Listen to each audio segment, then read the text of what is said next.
ರಜೆ ನಗದೀಕರಣ ಸೌಲಭ್ಯ ವ್ಯತ್ಯಾಸದ ಬಗ್ಗೆ ಅವರಿಗೆ ಒಂದು ಪಾವತಿಸಬೇಕಾದ ಮೊತ್ತವನ್ನು ನೀಡುವ ಕುರಿತು ಮಾಹಿತಿ ಇದೆ. ದಯವಿಟ್ಟು ಮಾಹಿತಿಯನ್ನು ಸ್ಕ್ರೀನ್ಶಾಟ್ ತೆಗೆದುಕೊಳ್ಳಿ. ಯಾವುದೇ ರೀತಿಯಂಥ ಏನು ಇಲ್ಲಿ ಗಲಿಬಿಲಿ ಬೇಡ. ಒಂದು ನಿಮಗೆ ಯಾವುದೇ ರೀತಿಯಂಥ ಇಲ್ಲಿ ಯಾವುದೇ ರೀತಿಯಂಥ ನಿಮಗೆ ಒಂದು ತೊಂದರೆಗಳು ಅಡೆತಡೆಗಳು ಬೇಡ.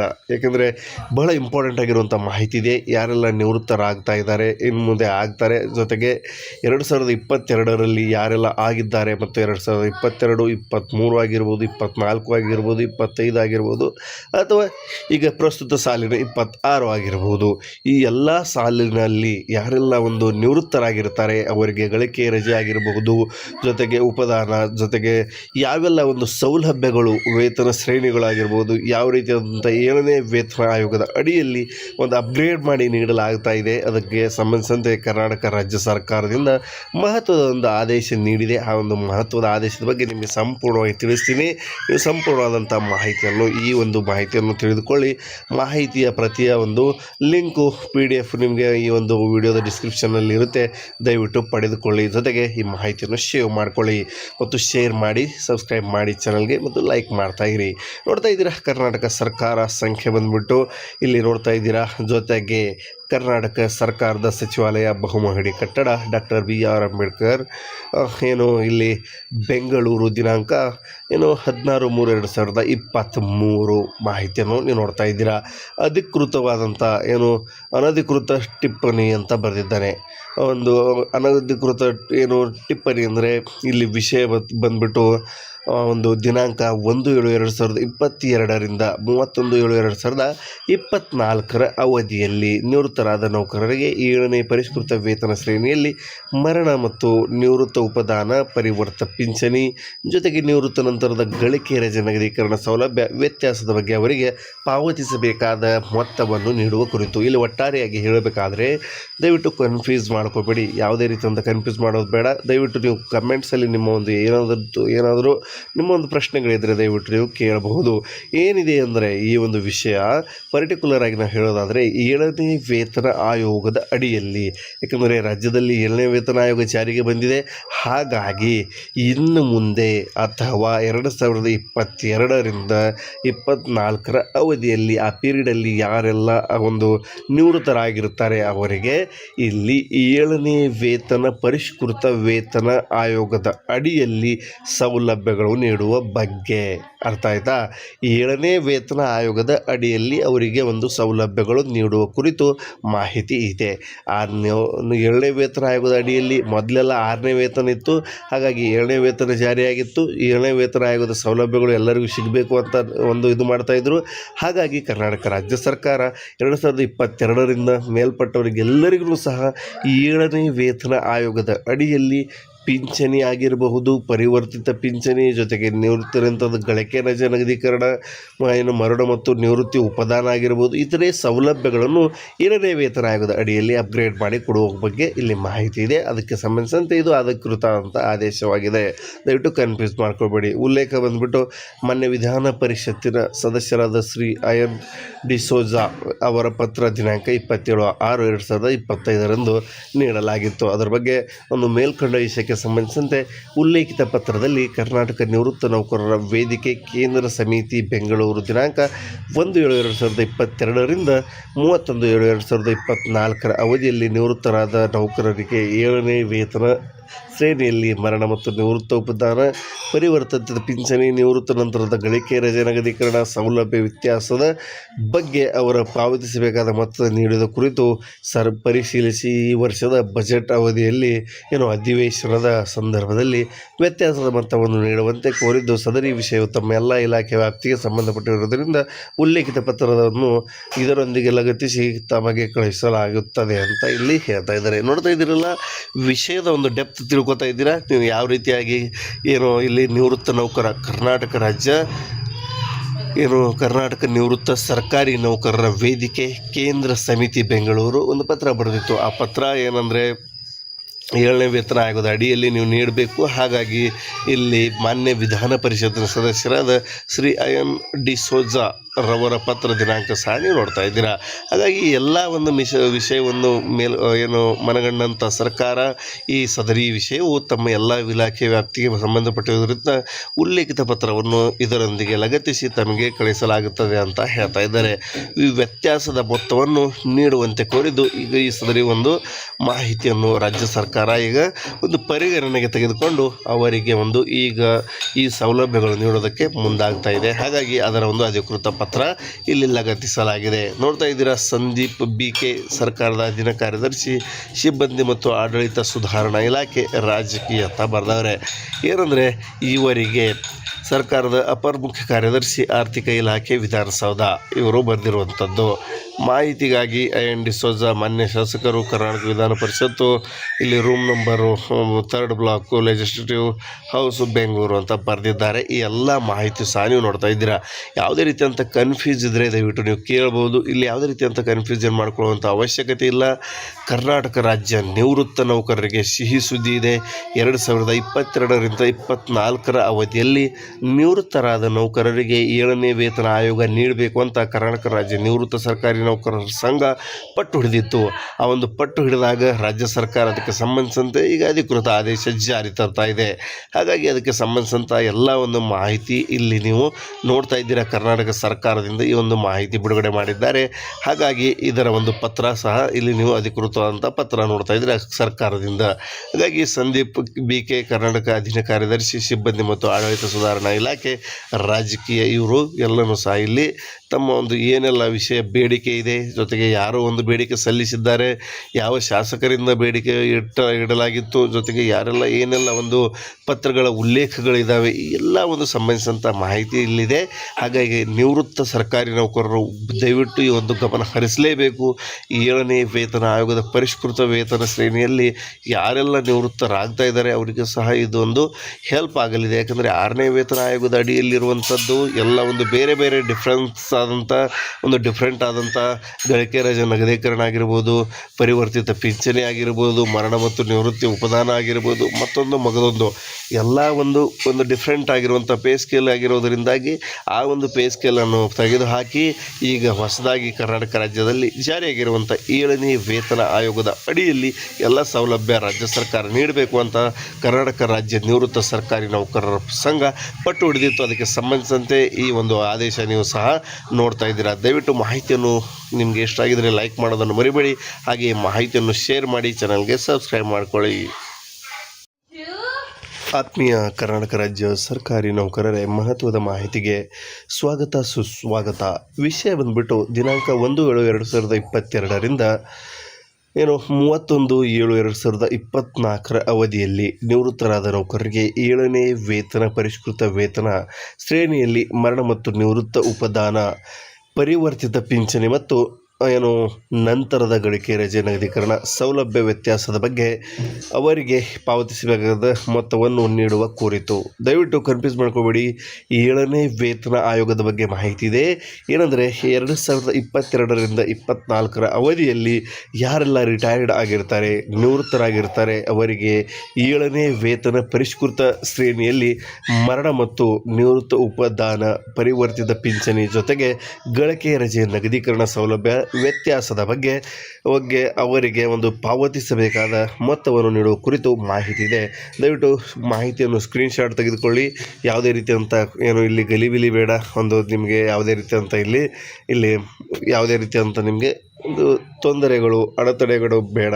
ಏಕೆಂದರೆ ಬಹಳ ಇಂಪಾರ್ಟೆಂಟ್ ಆಗಿರುವಂಥ ಮಾಹಿತಿ ಇದೆ. ಯಾರೆಲ್ಲ ನಿವೃತ್ತರಾಗ್ತಾ ಇದ್ದಾರೆ, ಇನ್ನು ಮುಂದೆ ಆಗ್ತಾರೆ, ಜೊತೆಗೆ 2022ರಲ್ಲಿ ಯಾರೆಲ್ಲ ಆಗಿದ್ದಾರೆ ಮತ್ತು 2022, 23 ಆಗಿರ್ಬೋದು, 24 ಆಗಿರ್ಬೋದು, 25 ಆಗಿರ್ಬೋದು, ಅಥವಾ ಈಗ ಪ್ರಸ್ತುತ ಸಾಲಿನ 26 ಆಗಿರ್ಬೋದು, ಈ ಎಲ್ಲ ಸಾಲಿನಲ್ಲಿ ಯಾರೆಲ್ಲ ಒಂದು ನಿವೃತ್ತರಾಗಿರ್ತಾರೆ ಅವರಿಗೆ ಗಳಿಕೆ ರಜೆ ಆಗಿರಬಹುದು, ಜೊತೆಗೆ ಉಪದಾನ, ಜೊತೆಗೆ ಯಾವೆಲ್ಲ ಒಂದು ಸೌಲಭ್ಯಗಳು ವೇತನ ಶ್ರೇಣಿಗಳ ಸೌಲಭ್ಯಗಳಾಗಿರ್ಬೋದು ಯಾವ ರೀತಿಯಾದಂಥ 7ನೇ ವೇತನ ಆಯೋಗದ ಅಡಿಯಲ್ಲಿ ಒಂದು ಅಪ್ಗ್ರೇಡ್ ಮಾಡಿ ನೀಡಲಾಗ್ತಾ ಇದೆ. ಅದಕ್ಕೆ ಸಂಬಂಧಿಸಿದಂತೆ ಕರ್ನಾಟಕ ರಾಜ್ಯ ಸರ್ಕಾರದಿಂದ ಮಹತ್ವದ ಒಂದು ಆದೇಶ ನೀಡಿದೆ. ಆ ಒಂದು ಮಹತ್ವದ ಆದೇಶದ ಬಗ್ಗೆ ನಿಮಗೆ ಸಂಪೂರ್ಣವಾಗಿ ತಿಳಿಸ್ತೀನಿ.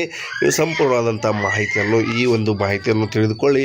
ಮಾಹಿತಿಯ ಪ್ರತಿಯ ಒಂದು ಲಿಂಕು PDF ನಿಮಗೆ ಈ ಒಂದು ವಿಡಿಯೋದ ಡಿಸ್ಕ್ರಿಪ್ಷನ್ನಲ್ಲಿ ಇರುತ್ತೆ. ದಯವಿಟ್ಟು ಪಡೆದುಕೊಳ್ಳಿ. ಜೊತೆಗೆ ಈ ಮಾಹಿತಿಯನ್ನು ಸೇವ್ ಮಾಡ್ಕೊಳ್ಳಿ ಮತ್ತು ಶೇರ್ ಮಾಡಿ, ಸಬ್ಸ್ಕ್ರೈಬ್ ಮಾಡಿ ಚಾನಲ್ಗೆ ಮತ್ತು ಲೈಕ್ ಮಾಡ್ತಾ ಇರಿ. ನೋಡ್ತಾ ಇದ್ದೀರಾ ಕರ್ನಾಟಕ ಸರ್ಕಾರ ಸಂಖ್ಯೆ ಬಂದ್ಬಿಟ್ಟು ಇಲ್ಲಿ ನೋಡ್ತಾ ಇದ್ದೀರಾ. ಜೊತೆಗೆ ಕರ್ನಾಟಕ ಸರ್ಕಾರದ ಸಚಿವಾಲಯ ಬಹುಮಹಡಿ ಕಟ್ಟಡ ಡಾಕ್ಟರ್ BR ಅಂಬೇಡ್ಕರ್ ಇಲ್ಲಿ ಬೆಂಗಳೂರು ದಿನಾಂಕ 16/3/2023 ಮಾಹಿತಿಯನ್ನು ನೀವು ನೋಡ್ತಾ ಇದ್ದೀರಾ. ಅಧಿಕೃತವಾದಂಥ ಅನಧಿಕೃತ ಟಿಪ್ಪಣಿ ಅಂತ ಬರೆದಿದ್ದಾನೆ.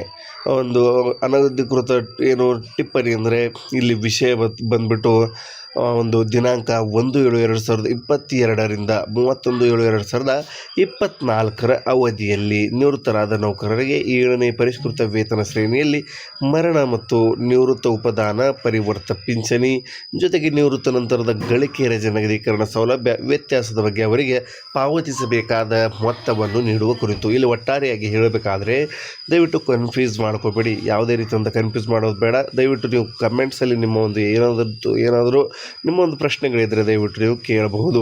ಏನಿದೆ ಅಂದರೆ ಈ ಒಂದು ವಿಷಯ ಪರ್ಟಿಕ್ಯುಲರ್ ಆಗಿ ನಾವು ಹೇಳೋದಾದರೆ 7ನೇ ವೇತನ ಆಯೋಗದ ಅಡಿಯಲ್ಲಿ, ಯಾಕಂದರೆ ರಾಜ್ಯದಲ್ಲಿ 7ನೇ ವೇತನ ಆಯೋಗ ಜಾರಿಗೆ ಬಂದಿದೆ. ಹಾಗಾಗಿ ಇನ್ನು ಮುಂದೆ ಅಥವಾ 2022ರಿಂದ 2024 ಅವಧಿಯಲ್ಲಿ ಆ ಪೀರಿಯಡಲ್ಲಿ ಯಾರೆಲ್ಲ ಒಂದು ನಿವೃತ್ತರಾಗಿರ್ತಾರೆ ಅವರಿಗೆ ಇಲ್ಲಿ 7ನೇ ಪರಿಷ್ಕೃತ ವೇತನ ಆಯೋಗದ ಅಡಿಯಲ್ಲಿ ಸೌಲಭ್ಯಗಳು ನೀಡುವ ಬಗ್ಗೆ ಅರ್ಥ ಆಯ್ತಾ. 7ನೇ ವೇತನ ಆಯೋಗದ ಅಡಿಯಲ್ಲಿ ಅವರಿಗೆ ಒಂದು ಸೌಲಭ್ಯಗಳು ನೀಡುವ ಕುರಿತು ಮಾಹಿತಿ ಇದೆ. 7ನೇ ವೇತನ ಆಯೋಗದ ಅಡಿಯಲ್ಲಿ ಮೊದಲೆಲ್ಲ 6ನೇ ವೇತನ ಇತ್ತು. ಹಾಗಾಗಿ 7ನೇ ವೇತನ ಜಾರಿಯಾಗಿತ್ತು. 7ನೇ ವೇತನ ಆಯೋಗದ ಸೌಲಭ್ಯಗಳು ಎಲ್ಲರಿಗೂ ಸಿಗಬೇಕು ಅಂತ ಇದು ಮಾಡ್ತಾಯಿದ್ರು. ಹಾಗಾಗಿ ಕರ್ನಾಟಕ ರಾಜ್ಯ ಸರ್ಕಾರ 2022ರಿಂದ ಮೇಲ್ಪಟ್ಟವರಿಗೆಲ್ಲರಿಗೂ ಸಹ 7ನೇ ವೇತನ ಆಯೋಗದ ಅಡಿಯಲ್ಲಿ ಪಿಂಚಣಿ ಆಗಿರಬಹುದು, ಪರಿವರ್ತಿತ ಪಿಂಚಣಿ ಜೊತೆಗೆ ನಿವೃತ್ತಿ ನಂತರದ ಗಳಿಕೆ ರಜೆ ನಿಗದೀಕರಣ, ಮರಣ ಮತ್ತು ನಿವೃತ್ತಿ ಉಪದಾನ ಆಗಿರ್ಬೋದು, ಇತರೆ ಸೌಲಭ್ಯಗಳನ್ನು 7ನೇ ವೇತನ ಆಯೋಗದ ಅಡಿಯಲ್ಲಿ ಅಪ್ಗ್ರೇಡ್ ಮಾಡಿ ಕೊಡುವ ಬಗ್ಗೆ ಇಲ್ಲಿ ಮಾಹಿತಿ ಇದೆ. ಅದಕ್ಕೆ ಸಂಬಂಧಿಸಿದಂತೆ ಇದು ಅಧಿಕೃತ ಅಂತ ಆದೇಶವಾಗಿದೆ. ದಯವಿಟ್ಟು ಕನ್ಫ್ಯೂಸ್ ಮಾಡ್ಕೋಬೇಡಿ. ಉಲ್ಲೇಖ ಬಂದ್ಬಿಟ್ಟು ಮಾನ್ಯ ವಿಧಾನ ಪರಿಷತ್ತಿನ ಸದಸ್ಯರಾದ ಶ್ರೀ ಅಯನ್ ಡಿಸೋಜಾ ಅವರ ಪತ್ರ ದಿನಾಂಕ 27/6/2025 ನೀಡಲಾಗಿತ್ತು. ಅದರ ಬಗ್ಗೆ ಒಂದು ಮೇಲ್ಕಂಡ ವಿಷಯಕ್ಕೆ ಸಂಬಂಧಿಸಿದಂತೆ ಉಲ್ಲೇಖಿತ ಪತ್ರದಲ್ಲಿ ಕರ್ನಾಟಕ ನಿವೃತ್ತ ನೌಕರರ ವೇದಿಕೆ ಕೇಂದ್ರ ಸಮಿತಿ ಬೆಂಗಳೂರು ದಿನಾಂಕ 1/7/2022ರಿಂದ 31/7/2024 ಅವಧಿಯಲ್ಲಿ ನಿವೃತ್ತರಾದ ನೌಕರರಿಗೆ 7ನೇ ವೇತನ ಶ್ರೇಣಿಯಲ್ಲಿ ಮರಣ ಮತ್ತು ನಿವೃತ್ತ ಉಪದಾನ ಪರಿವರ್ತಿತ ಪಿಂಚಣಿ ನಿವೃತ್ತ ನಂತರದ ಗಳಿಕೆ ರಜೆ ನಿಗದೀಕರಣ ಸೌಲಭ್ಯ ವ್ಯತ್ಯಾಸದ ಬಗ್ಗೆ ಅವರ ಪಾವತಿಸಬೇಕಾದ ಮೊತ್ತ ನೀಡಿದ ಕುರಿತು ಪರಿಶೀಲಿಸಿ ಈ ವರ್ಷದ ಬಜೆಟ್ ಅವಧಿಯಲ್ಲಿ ಅಧಿವೇಶನದ ಸಂದರ್ಭದಲ್ಲಿ ವ್ಯತ್ಯಾಸದ ಮೊತ್ತವನ್ನು ನೀಡುವಂತೆ ಕೋರಿದ್ದು, ಸದರಿ ವಿಷಯವು ತಮ್ಮ ಎಲ್ಲ ಇಲಾಖೆ ವ್ಯಾಪ್ತಿಗೆ ಸಂಬಂಧಪಟ್ಟಿರುವುದರಿಂದ ಉಲ್ಲೇಖಿತ ಪತ್ರವನ್ನು ಇದರೊಂದಿಗೆ ಲಗತ್ತಿಸಿ ತಮಗೆ ಕಳಿಸಲಾಗುತ್ತದೆ ಅಂತ ಇಲ್ಲಿ ಹೇಳ್ತಾ ಇದ್ದಾರೆ. ನೋಡ್ತಾ ಇದ್ದೀರಲ್ಲ, ವಿಷಯದ ಒಂದು ಡೆಪ್ತ್ ತಿಳ್ಕೊತಾ ಇದ್ದೀರಾ ನೀವು ಯಾವ ರೀತಿಯಾಗಿ ಇಲ್ಲಿ ನಿವೃತ್ತ ನೌಕರ ಕರ್ನಾಟಕ ರಾಜ್ಯ ಕರ್ನಾಟಕ ನಿವೃತ್ತ ಸರ್ಕಾರಿ ನೌಕರರ ವೇದಿಕೆ ಕೇಂದ್ರ ಸಮಿತಿ ಬೆಂಗಳೂರು ಒಂದು ಪತ್ರ ಬರೆದಿತ್ತು. ಆ ಪತ್ರ ಏನಂದರೆ 7ನೇ ವೇತನ ಆಯೋಗದ ಅಡಿಯಲ್ಲಿ ನೀವು ನೀಡಬೇಕು. ಹಾಗಾಗಿ ಇಲ್ಲಿ ಮಾನ್ಯ ವಿಧಾನ ಪರಿಷತ್ತಿನ ಸದಸ್ಯರಾದ ಶ್ರೀ ಅಯನ್ ಡಿಸೋಜಾ ರವರ ಪತ್ರ ದಿನಾಂಕ ಸಹ ನೀವು ನೋಡ್ತಾ ಇದ್ದೀರಾ. ಹಾಗಾಗಿ ಎಲ್ಲ ಒಂದು ವಿಷಯವನ್ನು ಮನಗಂಡಂಥ ಸರ್ಕಾರ ಈ ಸದರಿ ವಿಷಯವು ತಮ್ಮ ಎಲ್ಲ ಇಲಾಖೆ ವ್ಯಾಪ್ತಿಗೆ ಸಂಬಂಧಪಟ್ಟಿರುವುದರಿಂದ ಉಲ್ಲೇಖಿತ ಪತ್ರವನ್ನು ಇದರೊಂದಿಗೆ ಲಗತ್ತಿಸಿ ತಮಗೆ ಕಳಿಸಲಾಗುತ್ತದೆ ಅಂತ ಹೇಳ್ತಾ ಇದ್ದಾರೆ. ಈ ವ್ಯತ್ಯಾಸದ ಮೊತ್ತವನ್ನು ನೀಡುವಂತೆ ಕೋರಿದ್ದು ಈಗ ಈ ಸದರಿ ಒಂದು ಮಾಹಿತಿಯನ್ನು ರಾಜ್ಯ ಸರ್ಕಾರ ಈಗ ಒಂದು ಪರಿಗಣನೆಗೆ ತೆಗೆದುಕೊಂಡು ಅವರಿಗೆ ಈಗ ಈ ಸೌಲಭ್ಯಗಳು ನೀಡೋದಕ್ಕೆ ಮುಂದಾಗ್ತಾ ಇದೆ. ಹಾಗಾಗಿ ಅದರ ಒಂದು ಅಧಿಕೃತ ಪತ್ರ ಇಲ್ಲಿ ಲಗತ್ತಿಸಲಾಗಿದೆ. ನೋಡ್ತಾ ಇದ್ದೀರಾ, ಸಂದೀಪ್ BK ಸರ್ಕಾರದ ಅಧೀನ ಕಾರ್ಯದರ್ಶಿ ಸಿಬ್ಬಂದಿ ಮತ್ತು ಆಡಳಿತ ಸುಧಾರಣಾ ಇಲಾಖೆ ರಾಜಕೀಯ ಅಂತ ಬರೆದವ್ರೆ. ಏನಂದರೆ ಇವರಿಗೆ ಸರ್ಕಾರದ ಅಪರ ಮುಖ್ಯ ಕಾರ್ಯದರ್ಶಿ ಆರ್ಥಿಕ ಇಲಾಖೆ ವಿಧಾನಸೌಧ ಇವರು ಬರೆದಿರುವಂಥದ್ದು. ಮಾಹಿತಿಗಾಗಿ IN ಡಿಸೋಜ ಮಾನ್ಯ ಶಾಸಕರು, ಕರ್ನಾಟಕ ವಿಧಾನ ಪರಿಷತ್ತು, ಇಲ್ಲಿ room number 3rd block, legislative house, Bengaluru ಅಂತ ಬರೆದಿದ್ದಾರೆ. ಈ ಎಲ್ಲ ಮಾಹಿತಿ ಸಹ ನೀವು ನೋಡ್ತಾ ಇದ್ದೀರಾ. ಯಾವುದೇ ರೀತಿಯಂಥ ಕನ್ಫ್ಯೂಸ್ ಇದ್ದರೆ ದಯವಿಟ್ಟು ನೀವು ಕೇಳ್ಬೋದು. ಇಲ್ಲಿ ಯಾವುದೇ ರೀತಿಯಂಥ ಕನ್ಫ್ಯೂಷನ್ ಮಾಡ್ಕೊಳ್ಳುವಂಥ ಅವಶ್ಯಕತೆ ಇಲ್ಲ. ಕರ್ನಾಟಕ ರಾಜ್ಯ ನಿವೃತ್ತ ನೌಕರರಿಗೆ ಸಿಹಿ ಸುದ್ದಿ ಇದೆ. 2022ರಿಂದ 24ರ ಅವಧಿಯಲ್ಲಿ ನಿವೃತ್ತರಾದ ನೌಕರರಿಗೆ 7ನೇ ವೇತನ ಆಯೋಗ ನೀಡಬೇಕು ಅಂತ ಕರ್ನಾಟಕ ರಾಜ್ಯ ನಿವೃತ್ತ ಸರ್ಕಾರಿ ನೌಕರರ ಸಂಘ ಪಟ್ಟು ಹಿಡಿದಿತ್ತು. ಆ ಒಂದು ಪಟ್ಟು ಹಿಡಿದಾಗ ರಾಜ್ಯ ಸರ್ಕಾರ ಅದಕ್ಕೆ ಸಂಬಂಧಿಸಿದಂತೆ ಈಗ ಅಧಿಕೃತ ಆದೇಶ ಜಾರಿ ತರ್ತಾ ಇದೆ. ಹಾಗಾಗಿ ಅದಕ್ಕೆ ಸಂಬಂಧಿಸಿದಂಥ ಎಲ್ಲ ಒಂದು ಮಾಹಿತಿ ಇಲ್ಲಿ ನೀವು ನೋಡ್ತಾ ಇದ್ದೀರಾ. ಕರ್ನಾಟಕ ಸರ್ಕಾರದಿಂದ ಈ ಒಂದು ಮಾಹಿತಿ ಬಿಡುಗಡೆ ಮಾಡಿದ್ದಾರೆ. ಹಾಗಾಗಿ ಇದರ ಒಂದು ಪತ್ರ ಸಹ ಇಲ್ಲಿ ನೀವು ಅಧಿಕೃತವಾದಂಥ ಪತ್ರ ನೋಡ್ತಾ ಇದ್ದೀರಾ ಸರ್ಕಾರದಿಂದ. ಹಾಗಾಗಿ ಸಂದೀಪ್ BK, ಕರ್ನಾಟಕ ಅಧೀನ ಕಾರ್ಯದರ್ಶಿ, ಸಿಬ್ಬಂದಿ ಮತ್ತು ಆಡಳಿತ ಸುಧಾರಣಾ ಇಲಾಖೆ, ರಾಜಕೀಯ ಇವರು ಎಲ್ಲನೂ ಸಹ ಇಲ್ಲಿ ತಮ್ಮ ಒಂದು ಏನೆಲ್ಲ ವಿಷಯ ಬೇಡಿಕೆ ಇದೆ, ಜೊತೆಗೆ ಯಾರೋ ಒಂದು ಬೇಡಿಕೆ ಸಲ್ಲಿಸಿದ್ದಾರೆ, ಯಾವ ಶಾಸಕರಿಂದ ಬೇಡಿಕೆ ಇಡಲಾಗಿತ್ತು, ಜೊತೆಗೆ ಯಾರೆಲ್ಲ ಏನೆಲ್ಲ ಒಂದು ಪತ್ರಗಳ ಉಲ್ಲೇಖಗಳಿದ್ದಾವೆ, ಈ ಎಲ್ಲ ಒಂದು ಸಂಬಂಧಿಸಿದಂಥ ಮಾಹಿತಿ ಇಲ್ಲಿದೆ. ಹಾಗಾಗಿ ನಿವೃತ್ತ ಸರ್ಕಾರಿ ನೌಕರರು ದಯವಿಟ್ಟು ಈ ಒಂದು ಗಮನ ಹರಿಸಲೇಬೇಕು. ಈ 7ನೇ ವೇತನ ಆಯೋಗದ ಪರಿಷ್ಕೃತ ವೇತನ ಶ್ರೇಣಿಯಲ್ಲಿ ಯಾರೆಲ್ಲ ನಿವೃತ್ತರಾಗ್ತಾ ಇದ್ದಾರೆ ಅವರಿಗೆ ಸಹ ಇದೊಂದು ಹೆಲ್ಪ್ ಆಗಲಿದೆ. ಯಾಕಂದರೆ 6ನೇ ವೇತನ ಆಯೋಗದ ಅಡಿಯಲ್ಲಿರುವಂಥದ್ದು ಎಲ್ಲ ಒಂದು ಬೇರೆ ಬೇರೆ ಡಿಫ್ರೆಂಟ್ ಆದಂಥ ಗಳಿಕೆ ರಜೆ ನಗದೀಕರಣ ಆಗಿರ್ಬೋದು, ಪರಿವರ್ತಿತ ಪಿಂಚಣಿ ಆಗಿರ್ಬೋದು, ಮರಣ ಮತ್ತು ನಿವೃತ್ತಿ ಉಪದಾನ ಆಗಿರ್ಬೋದು, ಮಗದೊಂದು ಎಲ್ಲ ಒಂದು ಡಿಫ್ರೆಂಟ್ ಆಗಿರುವಂಥ ಪೇ ಸ್ಕೇಲ್ ಆಗಿರೋದರಿಂದಾಗಿ ಆ ಒಂದು ಪೇ ಸ್ಕೇಲನ್ನು ತೆಗೆದುಹಾಕಿ ಈಗ ಹೊಸದಾಗಿ ಕರ್ನಾಟಕ ರಾಜ್ಯದಲ್ಲಿ ಜಾರಿಯಾಗಿರುವಂಥ 7ನೇ ವೇತನ ಆಯೋಗದ ಅಡಿಯಲ್ಲಿ ಎಲ್ಲ ಸೌಲಭ್ಯ ರಾಜ್ಯ ಸರ್ಕಾರ ನೀಡಬೇಕು ಅಂತ ಕರ್ನಾಟಕ ರಾಜ್ಯ ನಿವೃತ್ತ ಸರ್ಕಾರಿ ನೌಕರರ ಸಂಘ ಪಟ್ಟು ಹಿಡಿದಿತ್ತು. ಅದಕ್ಕೆ ಸಂಬಂಧಿಸಿದಂತೆ ಈ ಒಂದು ಆದೇಶ ನೀವು ಸಹ ನೋಡ್ತಾ ಇದ್ದೀರಾ. ದಯವಿಟ್ಟು ಮಾಹಿತಿಯನ್ನು ನಿಮಗೆ ಇಷ್ಟ ಆಗಿದರೆ ಲೈಕ್ ಮಾಡೋದನ್ನು ಮರಿಬೇಡಿ. ಹಾಗೆ ಮಾಹಿತಿಯನ್ನು ಶೇರ್ ಮಾಡಿ, ಚಾನಲ್ಗೆ ಸಬ್ಸ್ಕ್ರೈಬ್ ಮಾಡ್ಕೊಳ್ಳಿ. ಆತ್ಮೀಯ ಕರ್ನಾಟಕ ರಾಜ್ಯ ಸರ್ಕಾರಿ ನೌಕರರೇ, ಮಹತ್ವದ ಮಾಹಿತಿಗೆ ಸ್ವಾಗತ ಸುಸ್ವಾಗತ. ವಿಷಯ ಬಂದುಬಿಟ್ಟು ದಿನಾಂಕ 1/7/2022ರಿಂದ 31/7/2024 ಅವಧಿಯಲ್ಲಿ ನಿವೃತ್ತರಾದ ನೌಕರರಿಗೆ 7ನೇ ವೇತನ ಪರಿಷ್ಕೃತ ವೇತನ ಶ್ರೇಣಿಯಲ್ಲಿ ಮರಣ ಮತ್ತು ನಿವೃತ್ತ ಉಪದಾನ, ಪರಿವರ್ತಿತ ಪಿಂಚಣಿ ಮತ್ತು ನಂತರದ ಗಳಿಕೆ ರಜೆ ನಗದೀಕರಣ ಸೌಲಭ್ಯ ವ್ಯತ್ಯಾಸದ ಬಗ್ಗೆ ಅವರಿಗೆ ಪಾವತಿಸಬೇಕಾದ ಮೊತ್ತವನ್ನು ನೀಡುವ ಕುರಿತು. ದಯವಿಟ್ಟು ಕನ್ಫ್ಯೂಸ್ ಮಾಡ್ಕೋಬೇಡಿ. 7ನೇ ವೇತನ ಆಯೋಗದ ಬಗ್ಗೆ ಮಾಹಿತಿ ಇದೆ. ಏನಂದರೆ 2022ರಿಂದ 24ರ ಅವಧಿಯಲ್ಲಿ ಯಾರೆಲ್ಲ ರಿಟೈರ್ಡ್ ಆಗಿರ್ತಾರೆ, ನಿವೃತ್ತರಾಗಿರ್ತಾರೆ, ಅವರಿಗೆ 7ನೇ ವೇತನ ಪರಿಷ್ಕೃತ ಶ್ರೇಣಿಯಲ್ಲಿ ಮರಣ ಮತ್ತು ನಿವೃತ್ತ ಉಪದಾನ, ಪರಿವರ್ತಿತ ಪಿಂಚಣಿ ಜೊತೆಗೆ ಗಳಿಕೆ ರಜೆ ನಗದೀಕರಣ ಸೌಲಭ್ಯ ವ್ಯತ್ಯಾಸದ ಬಗ್ಗೆ ಅವರಿಗೆ ಒಂದು ಪಾವತಿಸಬೇಕಾದ ಮೊತ್ತವನ್ನು ನೀಡುವ ಕುರಿತು ಮಾಹಿತಿ ಇದೆ. ದಯವಿಟ್ಟು ಮಾಹಿತಿಯನ್ನು ಸ್ಕ್ರೀನ್ಶಾಟ್ ತೆಗೆದುಕೊಳ್ಳಿ. ಯಾವುದೇ ರೀತಿಯಂಥ ಇಲ್ಲಿ ಗಲಿಬಿಲಿ ಬೇಡ. ನಿಮಗೆ ಯಾವುದೇ ರೀತಿಯಂಥ ಇಲ್ಲಿ ಯಾವುದೇ ರೀತಿಯಂಥ ನಿಮಗೆ ಒಂದು ತೊಂದರೆಗಳು, ಅಡೆತಡೆಗಳು ಬೇಡ. ಏಕೆಂದರೆ ಬಹಳ ಇಂಪಾರ್ಟೆಂಟ್ ಆಗಿರುವಂಥ ಮಾಹಿತಿ ಇದೆ. ಯಾರೆಲ್ಲ ನಿವೃತ್ತರಾಗ್ತಾ ಇದ್ದಾರೆ, ಇನ್ನು ಮುಂದೆ ಆಗ್ತಾರೆ, ಜೊತೆಗೆ 2022ರಲ್ಲಿ ಯಾರೆಲ್ಲ ಆಗಿದ್ದಾರೆ ಮತ್ತು 2022, 23 ಆಗಿರ್ಬೋದು, 24 ಆಗಿರ್ಬೋದು, 25 ಆಗಿರ್ಬೋದು, ಅಥವಾ ಈಗ ಪ್ರಸ್ತುತ ಸಾಲಿನ 26 ಆಗಿರ್ಬೋದು, ಈ ಎಲ್ಲ ಸಾಲಿನಲ್ಲಿ ಯಾರೆಲ್ಲ ಒಂದು ನಿವೃತ್ತರಾಗಿರ್ತಾರೆ ಅವರಿಗೆ ಗಳಿಕೆ ರಜೆ ಆಗಿರಬಹುದು, ಜೊತೆಗೆ ಉಪದಾನ, ಜೊತೆಗೆ ಯಾವೆಲ್ಲ ಒಂದು ಸೌಲಭ್ಯಗಳು ವೇತನ ಶ್ರೇಣಿಗಳಾಗಿರ್ಬೋದು, ಯಾವ ರೀತಿಯಾದಂಥ 7ನೇ ವೇತನ ಆಯೋಗದ ಅಡಿಯಲ್ಲಿ ಒಂದು ಅಪ್ಗ್ರೇಡ್ ಮಾಡಿ ನೀಡಲಾಗ್ತಾ ಇದೆ. ಅದಕ್ಕೆ ಸಂಬಂಧಿಸಿದಂತೆ ಕರ್ನಾಟಕ ರಾಜ್ಯ ಸರ್ಕಾರದಿಂದ ಮಹತ್ವದ ಒಂದು ಆದೇಶ ನೀಡಿದೆ. ಆ ಒಂದು ಮಹತ್ವದ ಆದೇಶದ ಬಗ್ಗೆ ನಿಮಗೆ ಸಂಪೂರ್ಣವಾಗಿ ತಿಳಿಸ್ತೀನಿ. ನೀವು ಸಂಪೂರ್ಣವಾದಂಥ ಮಾಹಿತಿಯನ್ನು ತಿಳಿದುಕೊಳ್ಳಿ. ಮಾಹಿತಿಯ ಪ್ರತಿಯ ಒಂದು ಲಿಂಕು PDF ನಿಮಗೆ ಈ ಒಂದು ವಿಡಿಯೋದ ಡಿಸ್ಕ್ರಿಪ್ಷನ್ನಲ್ಲಿ ಇರುತ್ತೆ. ದಯವಿಟ್ಟು ಪಡೆದುಕೊಳ್ಳಿ. ಜೊತೆಗೆ ಈ ಮಾಹಿತಿಯನ್ನು ಸೇವ್ ಮಾಡ್ಕೊಳ್ಳಿ ಮತ್ತು ಶೇರ್ ಮಾಡಿ, ಸಬ್ಸ್ಕ್ರೈಬ್ ಮಾಡಿ ಚಾನಲ್ಗೆ ಮತ್ತು ಲೈಕ್ ಮಾಡ್ತಾ ಇರಿ. ನೋಡ್ತಾ ಇದ್ದೀರಾ ಕರ್ನಾಟಕ ಸರ್ಕಾರ ಸಂಖ್ಯೆ ಬಂದ್ಬಿಟ್ಟು ಇಲ್ಲಿ ನೋಡ್ತಾ ಇದ್ದೀರಾ. ಜೊತೆಗೆ ಕರ್ನಾಟಕ ಸರ್ಕಾರದ ಸಚಿವಾಲಯ ಬಹುಮಹಡಿ ಕಟ್ಟಡ ಡಾಕ್ಟರ್ BR ಅಂಬೇಡ್ಕರ್ ಇಲ್ಲಿ ಬೆಂಗಳೂರು ದಿನಾಂಕ 16/3/2023 ಮಾಹಿತಿಯನ್ನು ನೀವು ನೋಡ್ತಾ ಇದ್ದೀರಾ. ಅಧಿಕೃತವಾದಂಥ ಅನಧಿಕೃತ ಟಿಪ್ಪಣಿ ಅಂತ ಬರೆದಿದ್ದಾನೆ.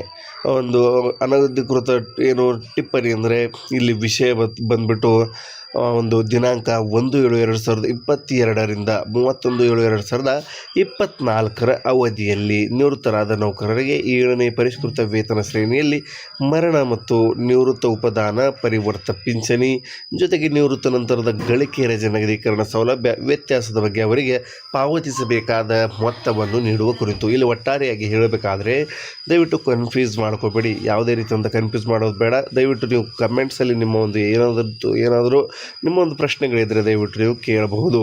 ಏನಿದೆ ಅಂದರೆ ಈ ಒಂದು ವಿಷಯ ಪರ್ಟಿಕ್ಯುಲರ್ ಆಗಿ ನಾವು ಹೇಳೋದಾದರೆ 7ನೇ ವೇತನ ಆಯೋಗದ ಅಡಿಯಲ್ಲಿ, ಯಾಕಂದರೆ ರಾಜ್ಯದಲ್ಲಿ 7ನೇ ವೇತನ ಆಯೋಗ ಜಾರಿಗೆ ಬಂದಿದೆ. ಹಾಗಾಗಿ ಇನ್ನು ಮುಂದೆ ಅಥವಾ 2022ರಿಂದ 24ರ ಅವಧಿಯಲ್ಲಿ ಆ ಪೀರಿಯಡಲ್ಲಿ ಯಾರೆಲ್ಲ ಒಂದು ನಿವೃತ್ತರಾಗಿರುತ್ತಾರೆ ಅವರಿಗೆ ಇಲ್ಲಿ 7ನೇ ಪರಿಷ್ಕೃತ ವೇತನ ಆಯೋಗದ ಅಡಿಯಲ್ಲಿ ಸೌಲಭ್ಯಗಳು ನೀಡುವ ಬಗ್ಗೆ, ಅರ್ಥ ಆಯ್ತಾ? 7ನೇ ವೇತನ ಆಯೋಗದ ಅಡಿಯಲ್ಲಿ ಅವರಿಗೆ ಒಂದು ಸೌಲಭ್ಯಗಳು ನೀಡುವ ಕುರಿತು ಮಾಹಿತಿ ಇದೆ. 7ನೇ ವೇತನ ಆಯೋಗದ ಅಡಿಯಲ್ಲಿ ಮೊದಲೆಲ್ಲ 6ನೇ ವೇತನ ಇತ್ತು. ಹಾಗಾಗಿ 7ನೇ ವೇತನ ಜಾರಿಯಾಗಿತ್ತು. 7ನೇ ವೇತನ ಆಯೋಗದ ಸೌಲಭ್ಯಗಳು ಎಲ್ಲರಿಗೂ ಸಿಗಬೇಕು ಅಂತ ಒಂದು ಇದು ಮಾಡ್ತಾಯಿದ್ರು. ಹಾಗಾಗಿ ಕರ್ನಾಟಕ ರಾಜ್ಯ ಸರ್ಕಾರ 2022ರಿಂದ ಮೇಲ್ಪಟ್ಟವರಿಗೆಲ್ಲರಿಗೂ ಸಹ 7ನೇ ವೇತನ ಆಯೋಗದ ಅಡಿಯಲ್ಲಿ ಪಿಂಚಣಿ ಆಗಿರಬಹುದು, ಪರಿವರ್ತಿತ ಪಿಂಚಣಿ ಜೊತೆಗೆ ನಿವೃತ್ತ ನಂತರದ ಗಳಿಕೆ ರಜೆ ನಗದೀಕರಣ